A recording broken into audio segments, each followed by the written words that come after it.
and welcome. This is Nationwide on the network service of the NTA. We are broadcasting live from Abuja.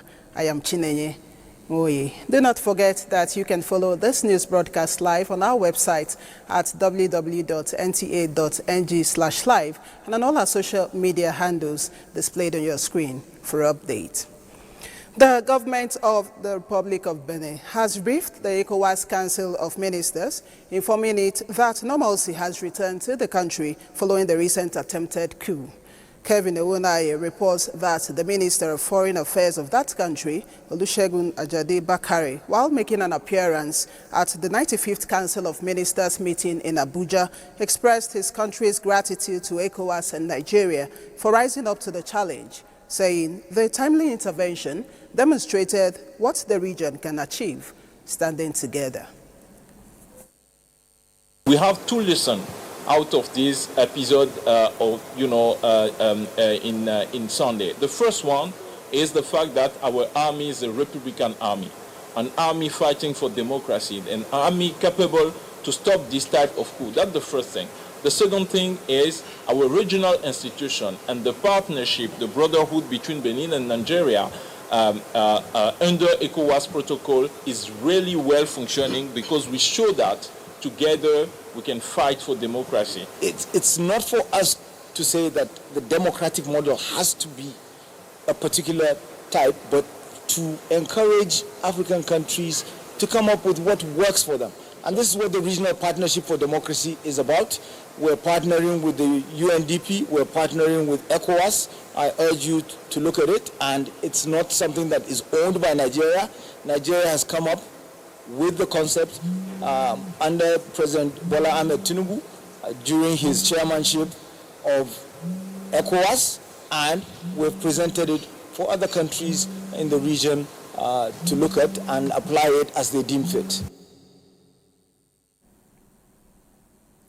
In a renewed drive to improve Nigeria's security architecture through proactive threat analysis and rapid response, the Office of the National Security Advisor has trained aviation professionals on security preparedness and emergency management. Defense correspondent Ismail Musa reports that the capacity building is designed to strengthen the skills of frontline personnel responsible for safeguarding Nigeria's aviation sector against evolving risks. Such as this add value to the overall competency bank of the authority.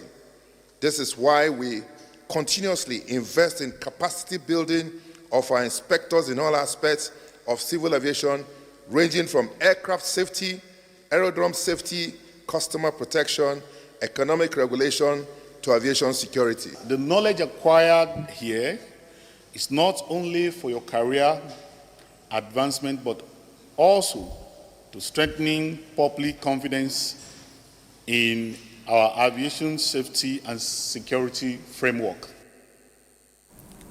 Participants displayed strong commitment, discipline, and professionalism, reflecting shared resolve to build a more resilient aviation system capable of preventing, detecting, and responding swiftly to emerging threats. With the aviation sector remaining a prime target for global threats, officials say continuous training and collaboration are essential to keeping Nigeria's airspace safe and secure. Governor Diko Umaru Rada has expressed his appreciation to the Nigerian Air Force for its continued assistance in restoring peace and security across the state. The commendation came during a courtesy visit by the newly deployed commander of the Nigerian Air Force 213 Forward Operating Base, Katsina, Air Commodore Chukwuedo Ezafa Ilu, at the Government House, Katsina. Owal Haliru reports. Air Commodore Ilo formally assumed command of the 213 Forward Operating Base and the Air Component Operation Hadinkai, succeeding Air Commodore Garba Ibrahim Jibia, who has been promoted to Air Vice Marshal in the Nigerian Air Force. Governor acknowledged the collaborative security framework that includes the newly established Community Watch Corps, enhanced intelligence gathering and sharing mechanism. I want to say that this fight against the banditry will not have been successful without the air component. You have contributed immensely. And I must say that your pilots, your men have been very supportive in this fight. Air Commodore Ilo assured that the Air Force will do everything within its purview to bring peace and security to Katsina State, and emphasized the importance of Community Watch Corps in complementing the work of security agencies. We will support every dimension of activities that is geared towards bringing peace and security and stability for the good people, for the well-being of the good people of Katsina State. The governor also acknowledged the air component's contribution to the fight against banditry, noting its rapid response squads have significantly curtailed criminal activities. In Katsina, Awal Hallaru, NTA News. The Senate has asked for a clear work plan on how the South-South Development Commission is to spend over 140 billion naira takeoff fund set for release to the Commission. Chairman, Senate Committee on the South-South Development Commission, Benson Komboe, gave the task during the committee's interface with the management of the Commission. National Assembly correspondent Issa Mohammed reports. This is the first official engagement between the committee and the commission since its establishment as a regional body to manage growth and development in the region. Chairman of the Senate Committee on South-South Development Commission, Benson Komboe, Friday says the commission must give accounts on the funds allocated. And we need to understand what you have earmarked for each of the states and all of that. 140 billion takeoff budget grant provides the essential foundation for SSDC operations and early interventions. It is anchored on 6 priority pillars: human capital development, infrastructure renewal and institutional takeoff, youth empowerment and vocational skills, ecology and environmental stabilization, waterways, blue economy and marine development, regional stability and peacekeeping. The Managing Director appeals for the review of the Act establishing the Commission to accommodate other relevant activities and in strengthening the legal framework. From the National Assembly, Issa Muhammad, NTA News. Minister of Education, Dr. Tunji Alausa, has undertaken a walking visit to Borno State, during which he commissioned 4 newly completed and reconstructed schools across the state. The schools include 2 Islamic Development Bank bilingual education boarding school, Ngaranam MNC, and Biel in Bayo, Kulongoma School, and Zanare Kaleri Government Day Secondary School. Tina Toro reports. The Minister for Education, Maruf Alausa, began his visit with a courtesy call on the Governor of Borno State, Professor Babagana Umar Zulum, where discussions centered on transformative impact of education in the state. The government understands that for him to build and to continue on what his predecessors have done, number one thing is peace and security. And that's what we're witnessing in Borno State today. This is a real privilege given to all of us. Why? Because the minister said, because of our commitment to education, you have to support Borno State Camp. Thereafter, the minister and governor in company of other officials went to Ngaranam, once a major center of Boko Haram insurgent activities, jointly commissioned the newly constructed nursery and primary boarding school. The delegation later proceeded to Kulugoma, a community previously hit by September 2024 severe flooding, and the school now reconstructed with improved structural and learning facilities where it was formerly unveiled. At the Zanari Kaleri Government Day Secondary School, where another commissioning ceremony was held, Governor Zulum reaffirmed his administration's commitment to transforming the educational landscape of the state. In Maiduguri, Tina Turu, NTA News. On November 1, 2024, several male minors were arraigned before the Federal High Court, Abuja, for their alleged participation in the national protest and destruction of public property. Being minors, the Child Rights Act and the Administration of Criminal Justice Act only allows for their prosecution at the family court under special guidelines. This case elicited further discourse in Abuja on how to reform the Nigerian juvenile justice system to be more efficient. The children or juvenile in society are about the most delicate of everyone. The way they are handled would influence how they eventually pan out as adults. They're supposed to be attended to outside the counter, but we've seen children detained. I think I should use the right word. Detaining children in police stations is totally not acceptable. We have the Child's Rights Act, which is a domestication of the Convention on the Rights of the Child, which sets out how children should be treated within the juvenile justice system. It provides for the establishment of family courts.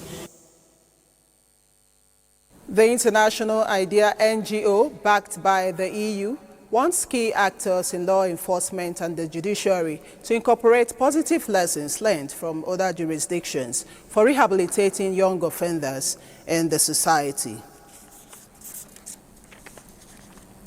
Economic status of Tudumbiri community in Igabi local government area of Kaduna State has been witnessing significant changes as the people in the village are adopting commercial agriculture for livelihood and rebuild their meager income. The community suffered accidental military air attack with devastating effects. As a result, series of interventions were rolled out to cushion their sufferings. Mohammed Umar Ajingi reports that part of the intervention component was agricultural training for women to rebuild their livelihood.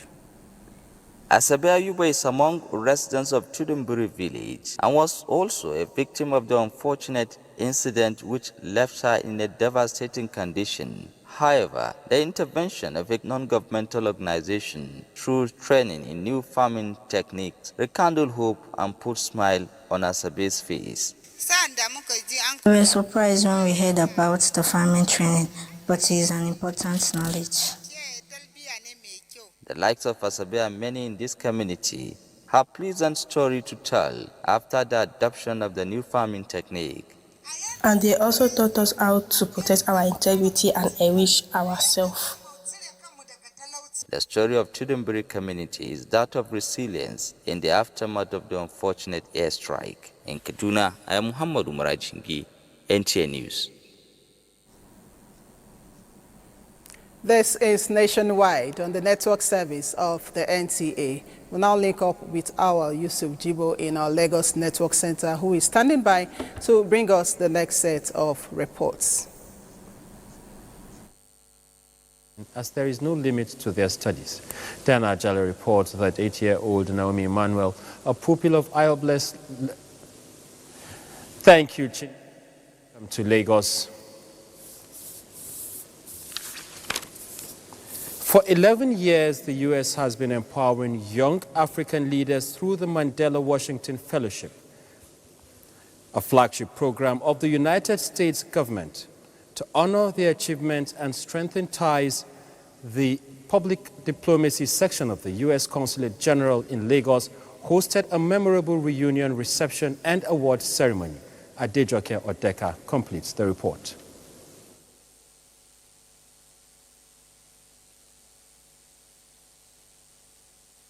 Gathered at this event are distinguished alumni of the 2025 Mandela Washington Fellows, reuniting to celebrate their impactful journey, recognize excellence in driving economic growth, governance, and community progress, embodying the power of leadership and innovation, shaping Africa's future.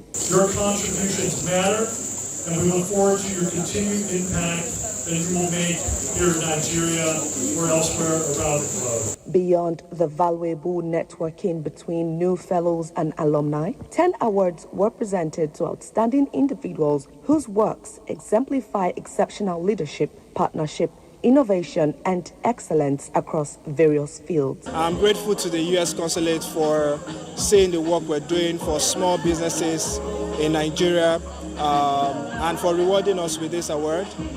Back in 2017, when we got the award, and a few years after, we were able to train over 40,000 Nigerians. For me, joining a platform like this is really an opportunity to give back and to ensure that we are developing other young talent like myself. The fellowship was what helped me activate and springboard into providing sterile supplies for women in rural communities as well as birth attendants in rural communities. So following the fellowship, I was able to further get more training on entrepreneurship, more training on business. As this reunion ignites a renewed commitment to collaborate, innovate, and make progress, these remarkable leaders are encouraged to continue expanding their impact, fostering growth and transformation across Nigeria and beyond. In Lagos, Adejoke Odeka, NTA News. Beyond what an individual is able to acquire, the joy of life is about how many people one can uplift. This was re-echoed by the special guest of honor, Helen Orise Jaffo, at the 2025 NTA Lagos Network Center Children's Christmas Party, while advising the children to keep the flag flying as there is no limit to their studies. Diana Ajala reports that 8-year-old Naomi Emmanuel, a pupil of Iobless Learners Academy, won an unexpected scholarship at the program.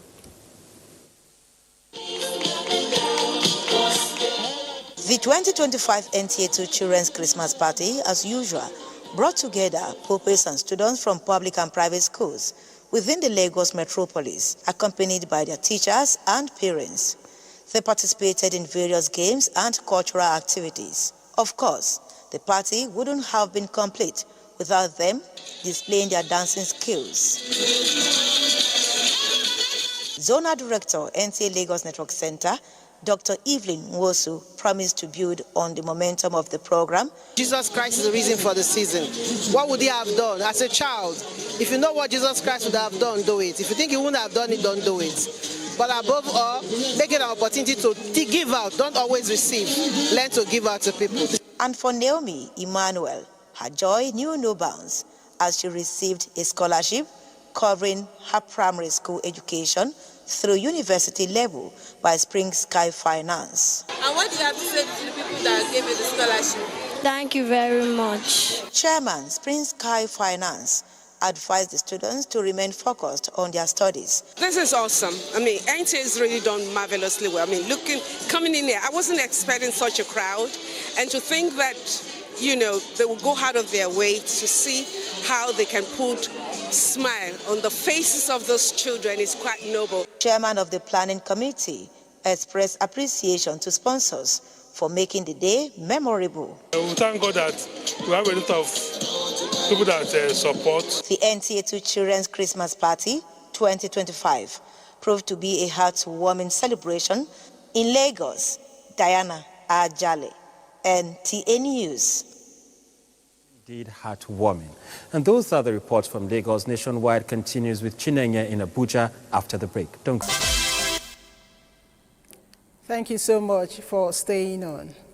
The management of the Down Syndrome Foundation of Nigeria is soliciting the support of the Nigerian Television Authority for continuous advocacy on Down syndrome, a genetic condition that affects physical features and intellectual disability of persons affected. Elizabeth Omori reports that the visit to the headquarters of the NTA is imperative to foster inclusion and help persons affected become independent and contribute to nation's development. We have opened a resource center here in Abuja. You see, we have to come and do community outreach, create awareness, both for the parents, those of them who are hiding these children away, to bring them back to be properly taken care of, and also to sensitize the government.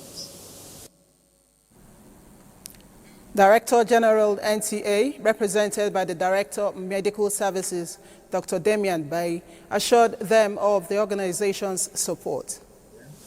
So as to make Nigerians know more about this condition, also let the policymakers know more about this condition and institute measures to alleviate the challenges that these children with special needs encounter.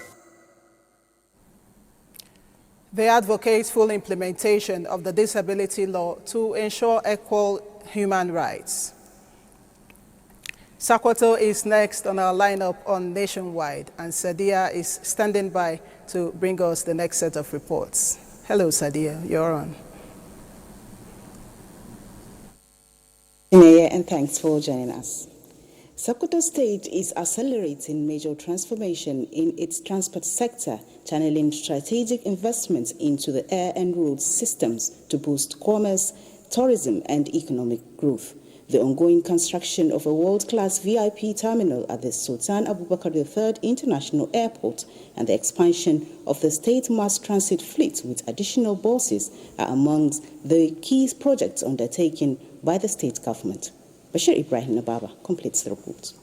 The air transport subsector is critical in fast-tracking movement of people, goods, attracting investment and jobs creation, as well as strengthening national and international connectivity. This is the more reason that Sokoto State Government prioritized upgrades of facilities at the Sultan Abubakar III International Airport. To modernize it, the government built a state-of-the-art Hajj terminal named after former governor of the state, Senator Aliyu Maga Takarda Wamako, which has since become operational. It also remodeled and beautified the airport roundabout and access road to enhance security and passenger experience.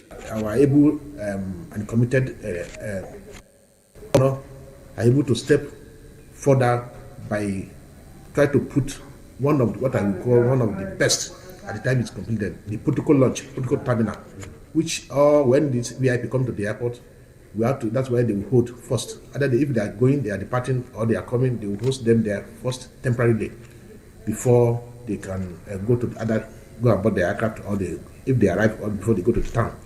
The project is rightly under construction and is going at a light speed because the work there is day and night and it's very, very fast. A 2-block of classrooms primary school for children of the airport staff and nearby communities is nearing completion with a design that allows gradual expansion into a secondary school. Plans are also underway for the establishment of a perishable and dry cargo facilities to boost export. On road transport, on the other hand, the state government has expanded its mass transit fleet with new buses, including those equipped with e-ticketing system to improve transparency and revenue drive. These buses operate intercity, interlocal government and interstate route services. This is one of the initiatives that common man, the masses, enjoy. We really want to appreciate them for their efforts, and we are seeing what they are doing, and they are doing what they have promised us. These investments in the transport sector reflects the government's drive to build a modern, efficient mobility system that boosts economic activities and enhances the quality of lives of the people. From Sokoto, Bashir Ibrahim Nababa, NTA News.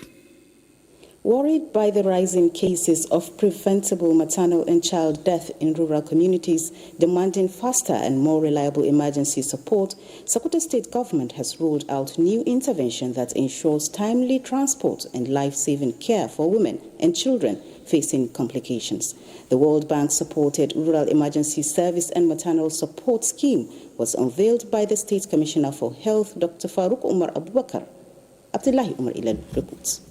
Maternal and child mortality continues to be a major health challenge in Sokoto State, prompting the Ministry of Health to launch a practical training program aimed at equipping communities with essential life-saving emergency and first aid skills. Flagging off the program, the Commissioner of Health stated that it is designed to provide participants with fundamental first aid techniques to help save the lives of pregnant mothers and children. National Transport Workers Association. We are going to engage them. We are going to also have agreement with the Kekena PEP that can work from all nook and corners to evacuate where there is need for emergency. The coordinator of the program, Dr. Adamu Abubakar Ibrahim, along with other stakeholders, described the initiative as a unique effort to enhance the well-being of families across the state. They encouraged participants to actively apply and share the knowledge and skills acquired at the grassroots level. It's one of the measures taken both by the federal government and the state government to curtail or reduce the number of maternal mortality and infant mortality in the state. Some participants said the training enhanced their understanding of community first aid techniques, pledging to promote these life-saving skills within their communities. So inshallah, we are going to utilize this knowledge to save our families and also the community at large. We have what we are going to take to our facilities and train others, inshallah. The program is set to strengthen local capacity in responding effectively to emergencies affecting mothers and children. In Sokoto, Abdullah Umar Idlalu, NTA News. And those are the news updates from here for now. Is now back to Chineye in Abuja. Thank you so much, Sadia. For 8 years, he was Nigeria's information minister. Now, Alhaji Lai Mohammed has written a book chronicling governance, communication, and nation building during the Buhari era. You made life difficult for those who held sway. Yes, and they made life difficult for me too. Right, so they made life difficult for you as well when you were there. So would it be fair to say that sometimes it was, to a large extent, about destabilizing the one who is occupying the position, or it wouldn't be? Look, as the opposition spokesperson, I had only one goal, and only one goal. Demolish the government of the day and come to power. Tune in to One-on-One at 10:30 p.m. tonight for details of that program. A new doorway of opportunity has opened for young Nigerians as the federal government formally launches the employment phase of Youth Cred, designed to provide credit to youths who are already gainfully employed. The Minister of Finance, who launched the program in Abuja, said the initiative is part of government's commitment to providing education, finance and credit for the country's growing youth population. Uplang Dakok reports. Someone directed me to the Ucred site where I went to apply, and then boom, I got the loan. It wasn't stressful at all. Emmanuel Yakubu is one of the beneficiaries of the first phase of the federal government's Youth Cred. Today, at the launch of the second phase of the government's credit scheme, powered by the Nigerian Consumer Credit Corporation, Credicorp, are hopeful young people who, like Emmanuel, are determined to tap into new opportunities.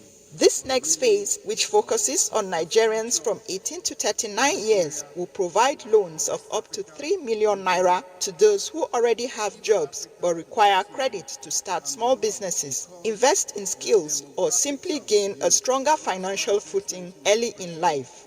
Today, we kick off another beginning of Youth Cred, which is for the employed youth, people who have income, some form of income, regular, irregular, but can be profiled by our PFIs to grow and to access credit.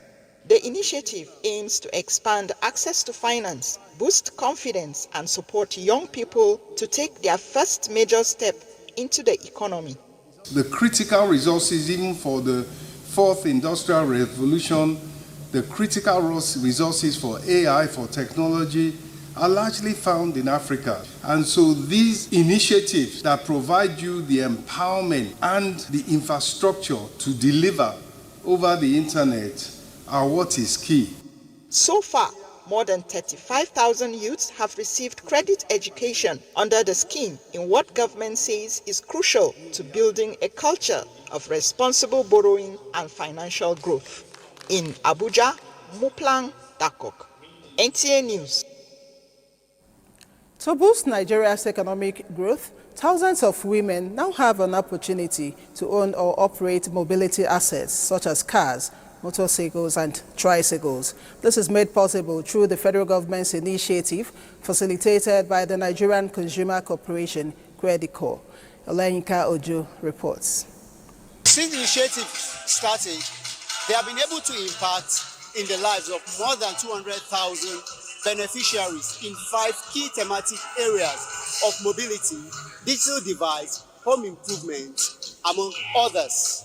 The catch here today is they intend to empower more than 10,000 women in mobility by providing them with tricycles. The 10,000 Women Mobility Initiative is an intervention that expands economic inclusion by giving women the tools, capital, and training to compete in a transportation and logistics industry traditionally dominated by men. Across our country, women form the backbone of commerce and of mobility. Women are the people for whom credit or any kind of commercial or economic inclusion goes far.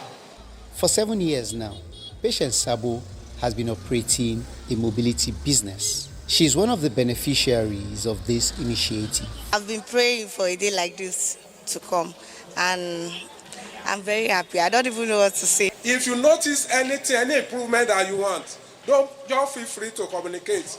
They are going to do them and manufacture them to your specification. For government, it will continue to help women build sustainable livelihoods in the mobility-driven sector, such as ride-hailing, logistics, transport services, and mobility assets ownership. This administration is standing beside women as true partners like never before, putting women, children, the family unit, the vulnerable at the center of national development. This is not just social policy. It is smart economic policy. The program supports beneficiaries by providing not only access to credit, but also equipping them for success in their mobility ventures. Olayinka Ojo, NTA News. 135 young Nigerians have completed intensive training in high-demand digital skills under the federal government's 3 million technical talents program, while 300,000 others gained digital knowledge through online self-learning under the same scheme. President Bola Tinubu, represented by the Secretary to the Government of the Federation, George Akume, at the 3MTT National Impact Summit, says building a $1 trillion economy is anchored on developing a workforce equipped with skills that meet contemporary global standards. Chimdim Mandubisi's report is here presented. 2 years ago, immediately after assuming office, President Bola Tinubu gave a bold directive: create 1 million digital jobs for Nigerian youths. The Ministry of Communications, Innovation and Digital Economy is faithful to that presidential directive, creating the 3 million technical talent 3MTT program. Tech-savvy Nigerian youths are being equipped with in-demand skills from software development to artificial intelligence, cloud computing, and cybersecurity. The impact echoes across the nation. 135,000 fellows, such as Michael, have been trained. We have also been able to build and ship software solutions to businesses and individuals within Nigeria and outside Nigeria. Those that we can actually record that have gotten job opportunities in the first batch of the training program is already over 15,000. Secretary to the Government of the Federation, George Akume, reaffirms federal government's commitment to building a strong digital workforce that will power Nigeria's next chapter of economic growth. The 3MTT program will unlock opportunity, empower young people, and strengthen our long-term economic prospects. Development partners are all in, injecting billions of naira and pledging even more as the fourth cohort prepares to launch. Let's now go to our Makurdi Network Center to get a few more stories from there. And Fatima Hassan will be our guide. Hello, Fatima. It's over to you. Makurdi. The Zonal Director, NTA Network Center Makurdi, Asabe Akmodi, has appealed to the indigenous people of Otukpo to assist reactivating NTA Otukpo Community Station for the benefit of the community. She made the appeal during her assessment visit to the NTA station located in Otukpo local government area of Benue State. Evelyn Solomon reports that the zonal director also visited the Otukpo, His Royal Highness John Enyimonye. NTA community station in Otukpo local government area was established decades ago to serve the people of the locality and the neighboring local government areas within the Zone C axis of Benue State. However, for many years now, the station, which stood out in delivering its mandate to the people, has suffered setback. On assumption of office 5 months ago, the Zonal Director NTA Network Center Makurdi, Asabe Akmodi, accompanied by some of her management, visited the stations.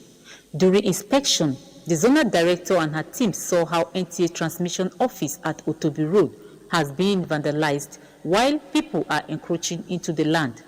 The same applies to the Administrative Office at Ojari, where the land is equally being tampered with.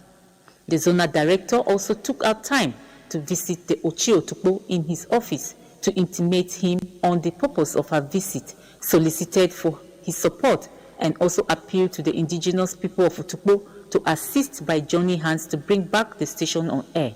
The only advantage we have is that it is fenced. So even at that, there's encroachment too from one angle. So I've even told them, we saw they're farming, some people farming inside here.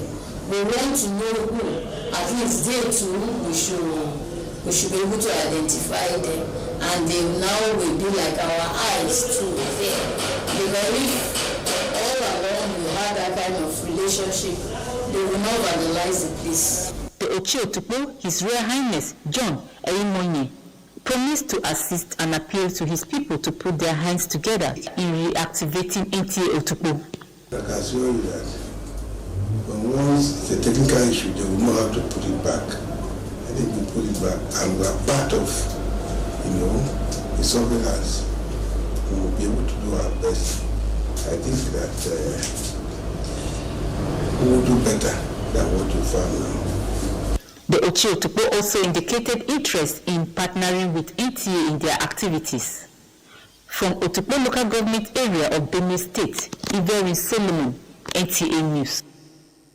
In a vibrant display of military tradition and camaraderie, the Nigerian Army Corps of Engineers has rolled out 8 extinct Sapper generals at the Nigerian Army School of Military Engineering, NASME, Makurdi. Blessing Omeche Ebute reports that the significant event marks the successful end of an era of military career dedicated to service to the nation.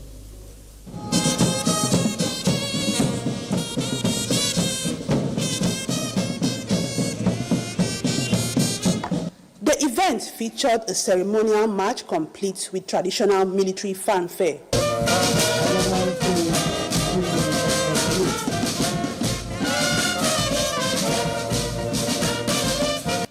The soldiers displayed precision through well-coordinated maneuvers, switching from slow march to quick march, reflecting the exemplary training and discipline synonymous with the Nigerian Army. The reviewing officer, Major General Philip Eremosele, who is one of the retiring generals, highlighted the pivotal role the Nigerian Army Corps of Engineers play in various military operations, which include constructing projects that have supported peacekeeping missions across Africa. While we retire from active service, we will never retire from the values that the Nigerian Army has instilled in us.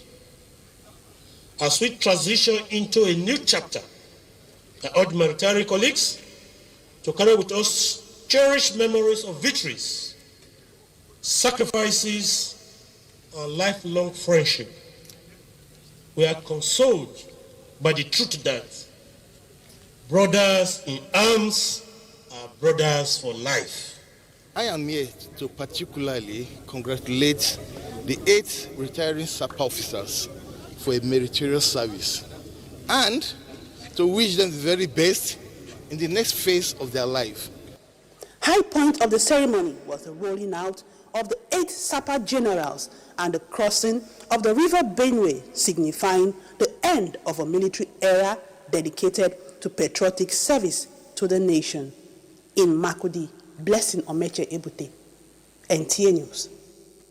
And that's our contribution from Makurdi. Nationwide continues with Chinenye in Abuja after this. It's glad to know you're still there. Nigeria is grooming the next generation of innovators who are coming up with digital solutions to solve societal needs. At the National Information Technology Development Agency's 4th Idea Hatch program, a number of them pitched their innovation and went home with cash prizes. Moses Ochibo's report is here presented. They came from the 6 geopolitical zones of the country, 2 representing each region. For 5 months, these youths were taught on how to turn conceivable ideas into tangible technological products and services. Now they are creating numerous tech solutions for education, clean energy, agriculture, financial, environmental, and transportation sectors. At the end of the training program, the stage is set for a national demo competition.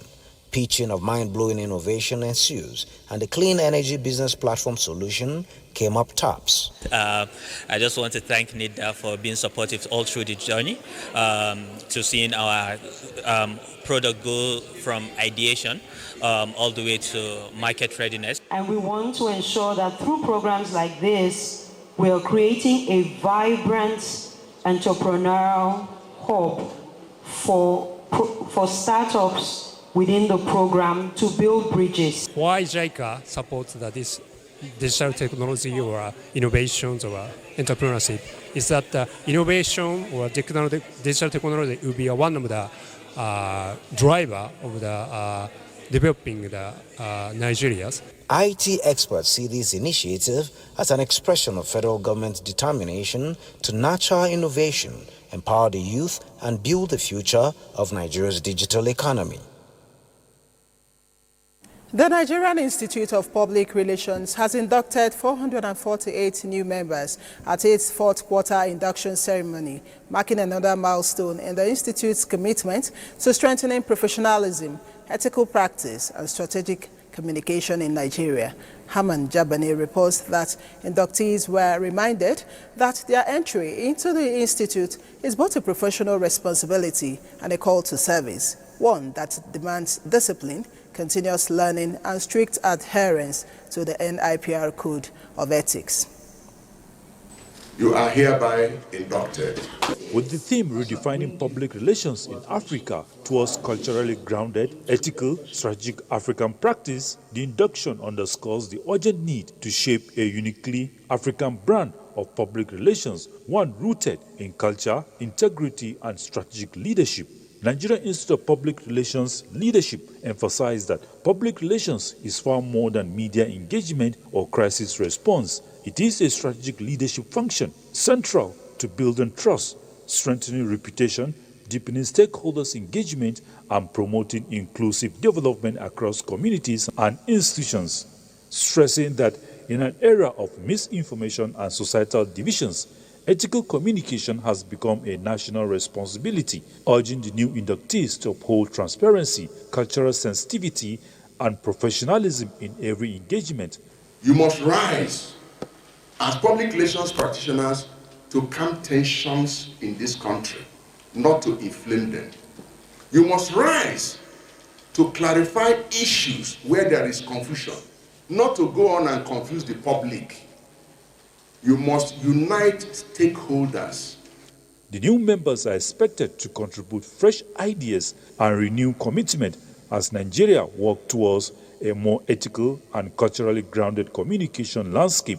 Public relations is at the heartbeat of any successful organization. Their role in shaping narratives, managing reputation, and fostering trust is crucial in today's fast-paced media landscape. And the uniform you're wearing now, the president will tell you that he desires that you change it. How do you change it? You change it by contributing. You change it by working hard so that you can become famous. For the Nigerian Institute of Public Relations, the journey towards redefining PR in Africa continues, one practitioner at a time. Hamad Jabani, NTA News. For Nigerians in Uyo, Akwa Ibom State, Christmas is already here as the state government opened her Christmas village to allow families and loved ones to marry in the spirit of the season. Clement Barikuyi captured the festive mood at the Christmas village. It is another Christmas season and residents of Uyo are in the mood of the annual Christian celebration. This exercise by Governor Umoino signals the commencement of Christmas festivities in the state and, of course, the opening of the Christmas village. This is where it's happening in the next 32 days, back to back, fun all round. Like every year, the 2025 celebration has gone beyond sitting in the dazzling red, blue, and green Christmas lights to savor mouth-watering cuisines that the Christmas village offers. Those who are not regular visitors to their villages now have their communities come to them in the city with all the cultural heritage. Respondents say it has gone beyond Christmas celebration to harnessing the potential of the state. So this is another way of telling the people we have an experience, we have a culture, and we have a way of life. And this has also boosted the economy of the people.